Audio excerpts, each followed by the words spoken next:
কলজাত লাগুক আর আড্ডিত লাগুক, বিড়ি যে খায়, আমার পরিষ্কার কথা, আপনি আল্লাহর নবীকে ভালোবাসেন না, বাসেন না, বাসেন না, দন্তান নয় কেন না, সোজা কথা। বেড়া হইলাম না খারান। এখন বলেন, এখন বলেন, আলগা গিয়ে কয়েন না, আলগায় আমার বদনাম করেন না, তে ওয়াহাবি। এখানে বলবেন, এখানে বলেন, এখানে বলেন, এখন বলেন, এখন বলেন কি কারণে আমি নবীর দুশ্মন? আপনি এখন বলেন। আমি এই এখন যখন বয়ানে আসার জন্য ওযু করছি, তখনও আমি মিসওয়াক করছি, আমি নবীর দুশ্মন হব কেন? এই মিয়া, জীবনের প্রথম দিন থেকে আজ পর্যন্ত কোনোদিন দাড়ি কাটি নেই, আমি নবীর দুশ্মন হব কেন? কেন? রাতের 3:30 বাজো মাহফিল থেকে আইসা ফজরের নামাজ জামাতের সাথে কনকনে ঠান্ডার ভিতরে পড়ি, আমি নবীর দুশ্মন হব কেন? আমার মা, আমার বাপ, আমার বিবি, আমার ছেলে, আমার মেয়ে কোনোদিন টেলিভিশন দেখে নাই, আমার ঘরে কোনো টিভি নাই, আমি নবীর দুশ্মন হব কেন? কথা বলেন না কেন? আমি কোনো হারাম রোজগার করি না, আমি কোনো অবৈধ রোজগার করি না, সুদ খাই না, ঘুষ খাই না, কোনোদিন কিস্তি লই না, আমি নবীর দুশ্মন হব কেন? কথা বলেন না কেন? বলেন কি কারণ? কি কারণ? আপনি বিড়ি খান, আপনি নবীর আশেক, আলাপ মারণের জায়গা পান না?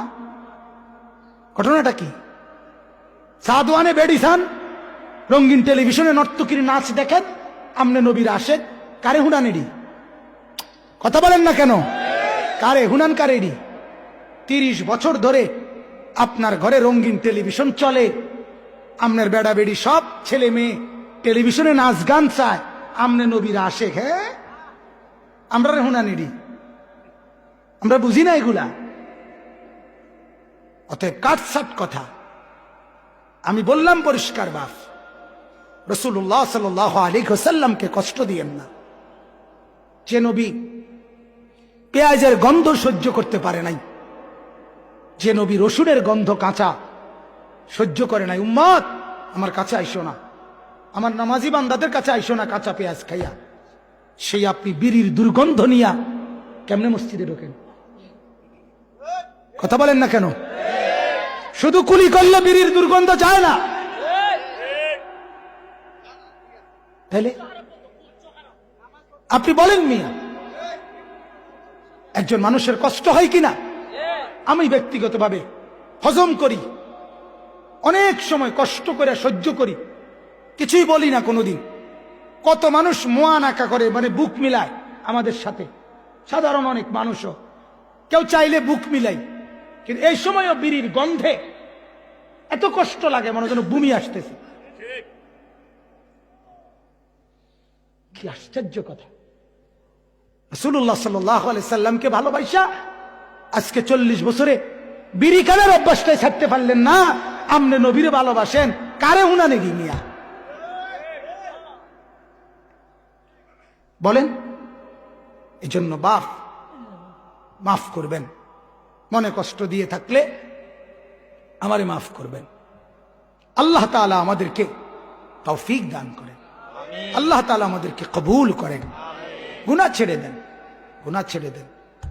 রাসূলুল্লাহ সাল্লাল্লাহু আলাইহি সাল্লামের সুন্নতকে ভালোবাসেন, বলেন ইনশাআল্লাহ, বলেন ইনশাআল্লাহ। এই কাগজ, এই পিঠ আর এই পিঠ আলাদা করা সম্ভব তো? হ্যাঁ, ঠিক ভালোবাসা আর সুন্নাত নবীর অনুসরণ আলাদা করা সম্ভব না। ভালোবাসে যে, সুন্নত অনুসরণ করে সে, সুন্নত অনুসরণ করে যে, ভালোবাসে সে, এক হিসাব। দুই জিনিস আলগা না। সুন্নতে এনে ভালোবাসা হ্যাঁ না, জি না, জি না। যদি মনে করেন আপনার ভালোবাসা বাড়তেছে, তো গুনাহ ছাড়েন। কি ছাড়েন? গুনাহ ছাড়েন। আল্লাহ তাআলা আমাকেও বাঁচান, আপনাদেরকেও বাঁচান। দাড়িবিহীন মানুষ যারা দাড়ি রাখেন, বেপর্দা বিবি পর্দানসীন করেন, ফজরের নামাজ পড়ে না, নামাজ অভ্যস্ত করেন, আল্লাহকে ডাকেন, গুনাহমুক্ত এক জীবন আল্লাহ তাআলা যেন আমাদেরকে দান করে।